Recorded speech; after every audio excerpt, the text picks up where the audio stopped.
This is Neil Ratner Rock Doc here on WDST Radio Woodstock with another episode of This Week in Rock with support from Transcendental and my friend, the amazing dentist and rock star Bruce Milner.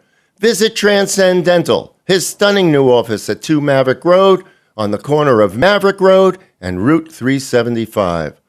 On August 7th, 1980, John Lennon and Yoko Ono began work on the album Double Fantasy.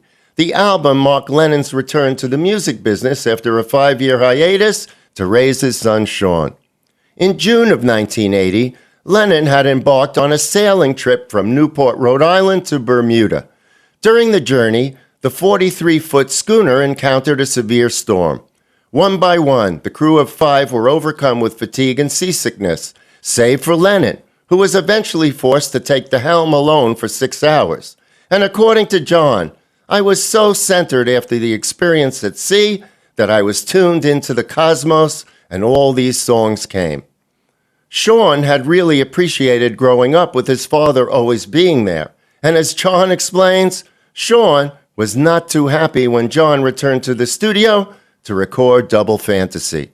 There was something on TV, we were sort of half watching it, we were lying in the bed together. And it was something about models or something. And he's lying there next to me, he says, "When I grow up, I want to be just a daddy."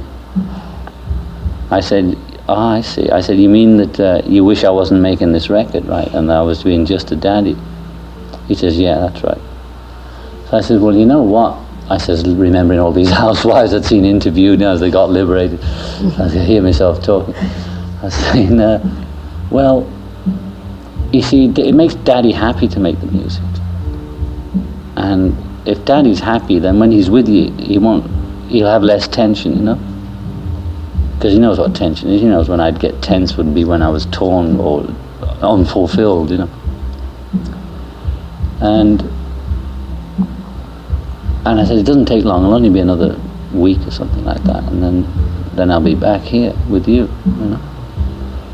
And he says, because I have him to the studio, you know, once or twice a week to let him see what's going on. He says, but you don't do anything. You just sit there.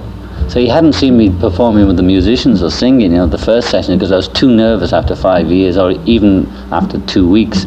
First sessions, I'm always very hyper, so I would be rude to him or offhand, which can hurt him for a week, you know, one offhand remark, they're so sensitive. So he missed the exciting part, which is when everybody's banging and playing. The album received mainly negative reviews when it was released in November, but after John's murder 3 weeks later, it became a worldwide commercial success.